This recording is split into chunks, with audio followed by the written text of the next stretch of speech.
안녕하십니까, 황현실입니다. 서울구치소가 개인 사무실입니까? 국민 앞에서는 특검 소환을 7번이나 거부한 사람이 구치소 안에서는 하루 대여섯 명씩 총 395시간 348명을 접견했습니다. 주말 야간까지 접견하고 일반 수용자가 못 쓰는 조사실까지 이용하면서 심지어 하루에 수십 명을 만났다고 합니다. 접견 상대가 누구였습니까? 특검 수사 대상인 강희구 전 부속실장, 윤상현, 이철규 의원 등 범죄 혐의 당사자들이었습니다. 무슨 증거인멸 세미나입니까? 서울구치소는 당장 특검 강제인치 지휘에 협조하고 특혜 접견 근거를 공개하십시오. 윤석열, 구치소에서조차 권력 남용하던 그 버릇을 못 고치고 있네요. 정말 분노스럽습니다. 8월 1일 끝장뉴스 시작합니다.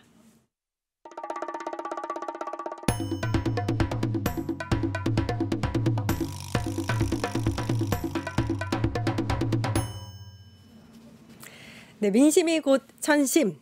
지금 국민들의 민심은 어디로 흘러가고 있을까요? 위클리 민심 이강윤 정치평론가 나와 계십니다. 안녕하세요. 안녕하세요. 네, 오전에 저는 이 뉴스를 듣고 정말 분노스러웠어요. 정말로. 예. 네.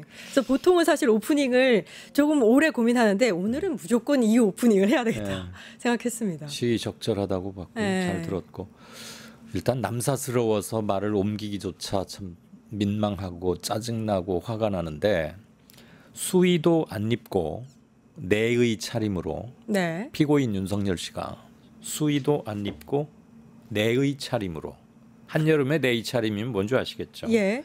바닥에 누워서 영장 집행을 완강히 거부했다.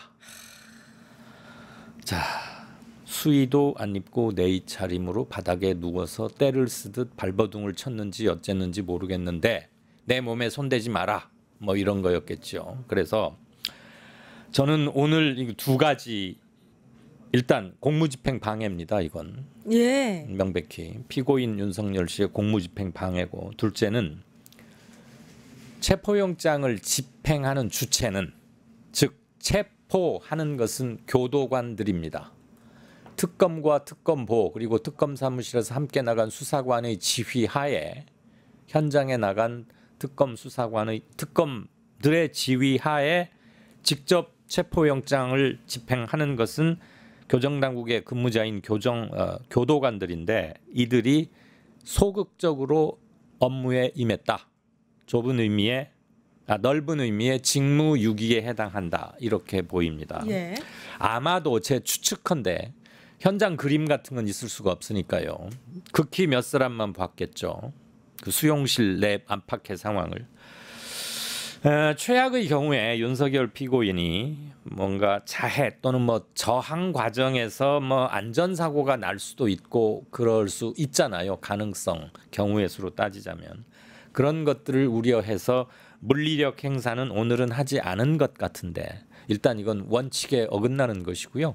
다른 사람들이 앞으로 이런 선례에 준용해서 나도 이렇게 하겠다고 버팅기면 접대 보니까 윤 아무개도 이렇게 하더라. 그랬더니 그냥 돌아가지 않았느냐. 나도 이렇게 하겠다. 그러면 법 체계가 완전히 무너지는 겁니다. 이것은 특별한 특정인에 대해서 가혹하게 하거나 혼을 내려는 게 아니고 누구나에게 모두 다 똑같이 적용하고 하게 되어 있는 걸 안 하고 있는 거예요. 그러니까요. 문제예요. 법치 질서 정상화를 위해서. 네, 특검은 철수를 하면서 일단 오늘은 돌아가지만 다음번에는 차회에는 물리력을 사용하겠다고 고지 후 철수한다고 했는데 뭐 현장 상황 같은 것을 감안하면 난감한 점을 우리가 추정키 어려운 건 아니지만 일단 공무집행을 방해한 피고인 윤에게 일단 1차적 책임이 있고 둘째는 엄격하게 집행하지 못한 교정당국 교도관들의 직무유기도 지적하지 않을 수가 없다. 그런데 7일까지로 되어 있지만 하루속히 구인이 이루어져서 수사가 진행이 되어야 합니다. 예, 알겠습니다. 자, 여론조사 관련해서 좀 살펴보도록 하겠습니다. 28일에서 29일 사이에 뉴스토마토 여론조사를 가지고 이야기 나눌 텐데요. 먼저 여야에 적합한 당대표에 대해서 물은 여론조사를 살펴보도록 하겠습니다. 민주당 정당대회가 내일이에요. 얼마 예. 남지 않았습니다. 여론조사를 보면 계속해서 변함없이 정청래 의원이 박찬대 의원을 앞서고 있는 걸로 보이는데, 다만 정청래 의원 지지율이 조금 하락한 모습을 보이고 있습니다. 어떻게 네. 보세요?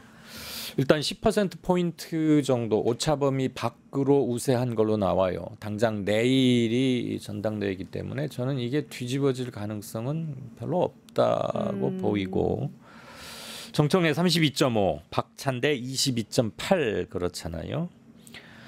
아마도 이진숙, 강선우 두 사람을 두고 국민적 논란도 좀 있었지만 민주당 내 여당, 민주당 지지층 내에서도 상당히 옥신각신했었던 건 분명합니다.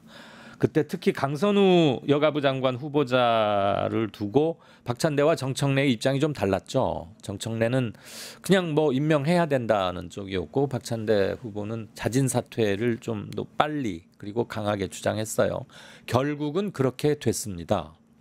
그 과정에서 조금 지지자들 사이에 정청래의 입장에 대한 비판, 이런 것들이 일부분 반영된 것 아닌가, 이 정도로 추측을 합니다. 예. 그거 말고 특별히 빠질 이유는 없고요. 또 그 반대 이유도 있긴 합니다. 반대 이유란 게 뭐냐면 네. 정청래 그러면 아무래도 싸움딱이랄까 선명하게, 특히 법사위원장 하면서 뭐 그 쬐끄만 수첩 꺼내가지고 국회법 읽으면서 조목조목 아주 그냥 야무지게 또박또박 뭐 했잖아요. 네. 그래서 저렇게 해야 한다라고 통쾌함을 느끼고 정서적 공감을 하는 측도 분명히 있었어요. 그런 것들은 저는 플러스 요인으로 작용하는 거라고 보는데, 아무래도 지금 저쪽이라 함은 내란을 기획하고 실행하고 아직도 반성하지 않고 있는 일군의 무리들, 그다음에 답답하고 황당하기 짝이 없는 사람들과 어쨌거나 여야 관계라는 이름으로 국회를 이끌어 가야 하지 않습니까? 당대표는 그 일선에 있는 파트너고, 예. 그런 점에서는 일단 정청래 같은 파이팅이 좀 더 필요한 게 아니냐라고 생각하는 분도 분명히 계실 거고, 이재명 새 정부를 돕고 좀 유연하게 뭘 추진하기 위해서는 통합적으로 가고 그러려면은 박찬대처럼 약간의 소프트 리더십 이런 것도 좀 필요하다고 생각하는 분도 계시긴 할 거예요. 그런데 조금 전자 쪽으로 가 있는 것 같다는 느낌이 들고, 왜냐하면 저쪽의 상태가 너무 좋지 않으니까. 예. 하다못해 오늘 오전에도 봐도 그래요. 그리고 저쪽은 그 전환길인가 뭔가 하는 사람이 마치 무슨 대빵처럼 막 굴잖아요. 뭐 수렴 청정하겠다는 둥, 자기가 뭐 사상 검증인가 뭐 스크린을 하겠다는 둥. 와, 나 보다 이런 일은 처음 보네. 네. 그래서 이런 것들이 종합적으로 작용하는데 정청래 쪽으로 좀 기울고 있는 것 같긴 하다. 근데 이번 민주당 당대표 선거의 좀 특징 중에 하나가 예. 권리당원 투표에서는 정청래 의원 쪽으로 쏠림 현상이 있고, 네.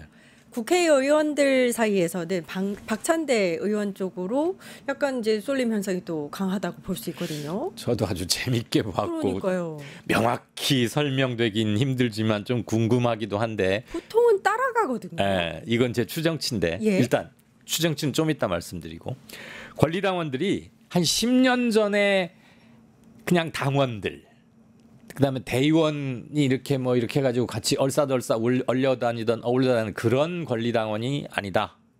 굉장히 정치적 자각과 독립심과 주관이 뚜렷하고, 이른바 줄 세우기 같은 건 no, 옛날 아니야.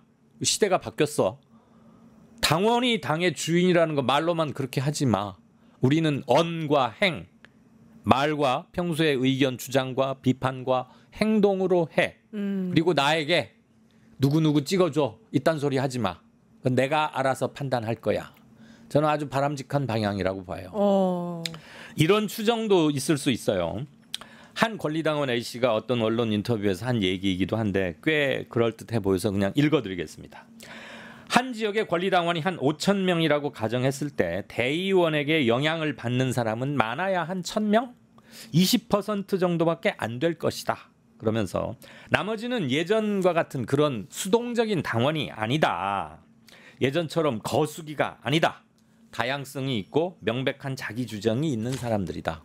저는 이게 당내 민주주의로 가는 첫 번째 길이라고 그러게요. 생각을 하고 예. 이렇게 되어야 합니다. 그리고 이건 하나 추정인데 정청래나 박찬대를 권리당원들이 생업에 바쁘고 자기 일 하시는 분들이 속속들이 접촉하고 그 사람의 디테일한 거나 이면까지 알기는 사실 힘들어요. 그냥 전해 듣는 수준일 텐데 실접촉면이 넓은 의원들과 권리당원 사이에는 약간의 정서적 차이가 있을 수 있겠다. 이건 제 추정입니다. 맞아도 뭐 조금 빗나갈 수도 있겠지만 그래서 의원들이 느끼는 것과 권리당원들은 전략적 투표를 하는 경향도 있을 거예요. 앞으로 민주당이 어떤 리더십하에 어떤 방향으로 영도되어야 한다. 영도되어야 한다. 이거 너무 박정희스러운 말투네. 수정할게요. 우리 민주당이 이런 식으로 걸어가야 한다. 오랜만에 들어요.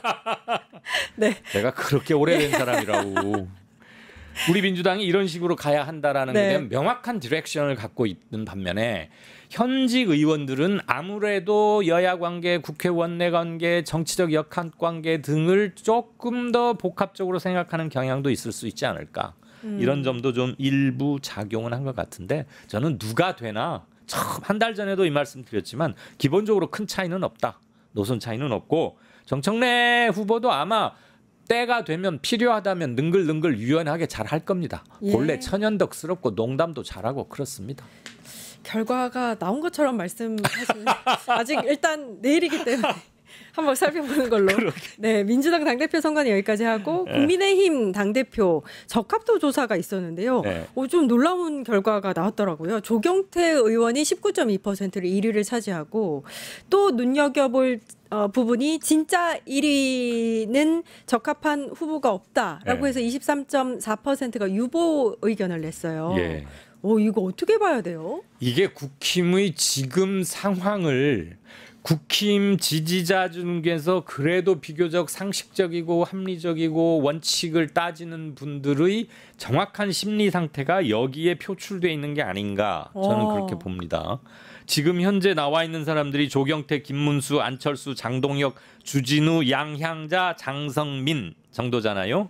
이 사람들을 놓고 조사했잖아요. 7명. 근데 다 고만고만하고 그나마 제일 많이 나온 게 부산에 민주당에 있다가 건너간 고무신 박거신은 19.2% 조경태, 대선에 나왔던 17.8% 김문수, 그리고 12.4% 정도가 이제 안철수예요. 그런데 이 세 사람 다 모두 고개가 좀 갸우뚱하고 제대로 당을 뭐 할 것 같지가 않다, 미덥지가 않다. 제가 7명이나 되는 긴 명단을 불러드렸지만 미안하게도 여기에는 없는 것 같다라고 생각하는 사람이 제일 많다. 이건 뭔 말이겠어요? 지금 나와 있는 후보들 중에 상품이 7개가 있는데 마음에 드는 게 하나도 없고 누가 맡은들 여기 이 국면을 잘 헤쳐나갈 것이라고 기대를 줌직한 사람이 없다. 그런 얘기입니다. 그러니까 국힘의 현재 표류하는 상황, 리더십 부재 상황, 앞날에 대해서 어떤 비전이나 디렉션을 가지고 방향을 하기가 모하다. 그래서 우당탕탕 혼죽 상태다.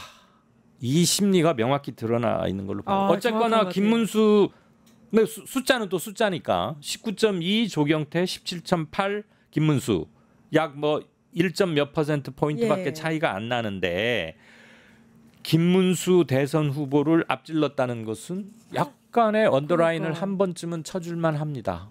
그런데 이거 잘 모르겠어요. 이게 명확한 지금 국민의힘 전당대회 유권자들의 표심이 정확하게 반영된 것인지 일단 허용오차 범위 내에서도 매우 좁기도 하려니와 다른 조사들에서도 이런 경향성이 뚜렷이 발표되면 사람들이 그나마 선수도 많고 가끔은 합리적인 얘기도 어쩌다 한두 번 하기도 했던 조경태에게 좀 마음이 가 있나 보다 이렇게 사후 추인이 가능할 텐데 저는 아직 그 단계까지는 자신하지 못하겠습니다. 조금 더 두고는 보죠. 유튜브 구독하고 실시간 채팅과 댓글을 남기시면 매일매일 7천 TTCO를 드립니다. 참여 방법은 통통물 어플을 다운로드하고 회원가입과 로그인을 해주세요. 마이페이지에서 나의 회원 고유 번호를 복사해주세요. 유튜브 구독 후 실시간 채팅이나 댓글창에 고유 번호를 한 번만 입력하면 준비 끝! 지금 유튜브 채팅과 댓글 쓰기 참여하고 실천 TTCO 받아가세요.